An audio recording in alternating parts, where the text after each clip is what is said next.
Hi friends, welcome back to my channel. ఈరోజు special sweet recipe తాలికల పాయసం చేసుకుందాము. తాలికల పాయసాన్ని కొందరు తాడకల పాయసం అని కూడా అంటారు. స్పెషల్లీ ఈ పాయసాన్ని వినాయకుడికి నైవేద్యంగా పెట్టుకుంటాం. కానీ తీపి తినాలనిపించినప్పుడు కూడా హెల్తీగా చేసుకునే బెస్ట్ రెసిపీ. మరి ఈ తాలికల పాయసాన్ని సూపర్ టేస్టీగా ఎలా చేయాలో వాటి ప్రాసెస్ ఏంటో ఇప్పుడు చూద్దాం. ముందుగా ఒక మిక్సింగ్ బౌల్ తీసుకొని అందులో కప్పున్నర గోధుమ పిండిని తీసుకోవాలి. ఇందులోనే చిటికెడు ఉప్పును కూడా యాడ్ చేసుకుందాము. ఇలా ఉప్పు వేయడం వలన చాలా టేస్టీగా ఉంటుంది తాలికల పాయసం. ఇందులో కొద్దిగా బెల్లాన్ని కూడా వేసుకుందాము. ఇలా బెల్లం వేయడం వలన మనం తాలికలు తినేటప్పుడు చప్పగా ఉండకుండా మంచి టేస్టీగా ఉంటాయి. బెల్లం పిండిలో కలిసే విధంగా బాగా ప్రెస్ చేసుకుంటూ కలుపుకోండి. ఇలా నేను వీడియోలో చూపించే విధంగా కలిపేసుకున్న తర్వాత అందులో కొద్దిగా వాటర్ వేసుకుంటూ చపాతీ పిండిలాగా కలుపుకోవాలి. పిండిని మరీ సాఫ్ట్గా కాకుండా గట్టిగా కలుపుకోవాలి. ఇలా పిండి గట్టిగా కలుపుకోవడం వలన మనం తాలికలు చేసుకునేటప్పుడు చాలా ఈజీగా చేసుకోవచ్చు. ఇలా మొత్తం పిండి కలిపేశాక అందులో 1 టేబుల్ స్పూన్ నెయ్యిని వేసుకోవాలి. నెయ్యి వేసుకోవడం వలన తాలికలు భలే టేస్టీగా ఉంటాయి. నెయ్యి వేసుకున్న తర్వాత ఇలా నేను వీడియోలో చూపించే విధంగా పిండిని బాగా కలిపేసుకోండి. నెయ్యి మొత్తం పిండికి పట్టే విధంగా కలిపేసుకుందాము. ఇలా కలిపేసిన తర్వాత పిండి ఈ కన్సిస్టెన్సీలో ఉంటే సరిపోతుంది. ఈ పిండిని ఒక ప్లేట్లోకి తీసేసుకొని ఒక బౌల్లో పొడి గోధుమ పిండిని ఇలా నేను వీడియోలో చూపించే విధంగా బౌల్ మొత్తం చల్లేసుకుందాము. ఇలా చల్లేసిన తర్వాత మనం కొద్దిగా పిండిని తీసుకుంటూ తాలికల్లాగా చేసుకుందాము.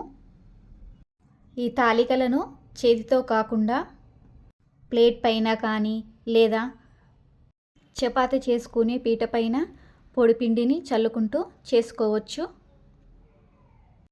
ఇలా చేశాక సైజుని బట్టి పెద్దగా చిన్నగా చేసి తీసుకోండి. మరీ పెద్దగా ఉన్నా తినేటప్పుడు చాలా ఇబ్బందిగా ఉంటుంది. కాస్త మీడియం సైజులో చేసుకుంటే సరిపోతుంది. ఇలా తాలికలు చేశాక కొన్ని ఉండ్రాలను కూడా చేసుకుంటున్నాను. కొన్ని తాలికలు చేసుకున్న తర్వాత మధ్యలో పొడి గోధుమ పిండిని చల్లుకుంటూ చేసుకోండి. ఇలా పొడి పిండిని చల్లుకోవడం వలన తాలికలు ఒకదానికొకటి అతుక్కుపోకుండా ఉంటాయి. ఇలా పొడి పిండిని వేసి తాలికలను ఆ పిండిలో కలిపేసుకోవాలి. కలిపేసుకొని మిగతా పిండిని మొత్తం తాలికల్లాగా చేసేసుకుందాము. ఇలా మొత్తం తాలికలు చేసుకున్న తర్వాత అందులో పొడి పిండి ఉంటుంది కాబట్టి ఇలా స్ట్రైనర్లో వేసుకుంటే పొడి పిండి మొత్తం కిందికి వచ్చేస్తుంది. ఇలా స్ట్రెయిన్ చేసుకున్న తర్వాత తాలికలను ఒక ప్లేట్లోకి తీసుకుందాము. ఇలా స్ట్రెయిన్ చేసుకోవడం వలన తాలికల పాయసం చేసుకునేటప్పుడు కేవలం తాలికలు మాత్రమే పడతాయి. స్టవ్ ఆన్ చేసి ఒక బౌల్లో కొన్ని వాటర్ తీసుకోవాలి. వాటర్ బాయిల్ అయిన తర్వాత మనం ఇందాక ప్రిపేర్ చేసుకున్న తాలికలను ఈ వాటర్లో వేసేసుకుందాము. తాలికలు వేసుకునేటప్పుడు కొద్దిగా వేసుకోండి, మొత్తం ఒకటేసారి వేసుకోకండి. ఇలా తాలికలు అన్నీ వేసాక మెల్లగా కలిపేసుకోవాలి. ఇవి 10 నిమిషాలు ఉడికించుకుందాము.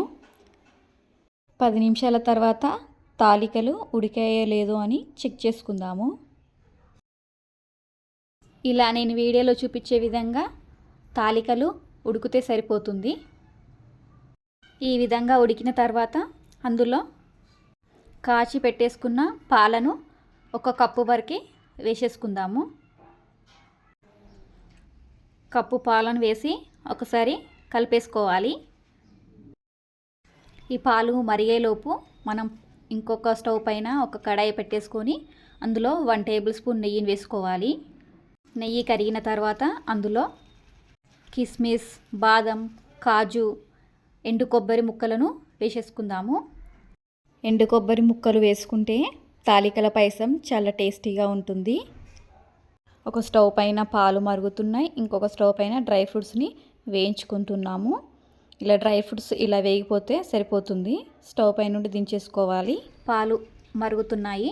ఈ మరిగే టైంలో మనం కప్పున్నర గోధుమ పిండి తీసుకున్నాం కదండి, సేమ్ అదే క్వాంటిటీలో బెల్లం కూడా కప్పున్నర తీసుకుంటే కరెక్ట్ స్వీట్ సరిపోతుంది.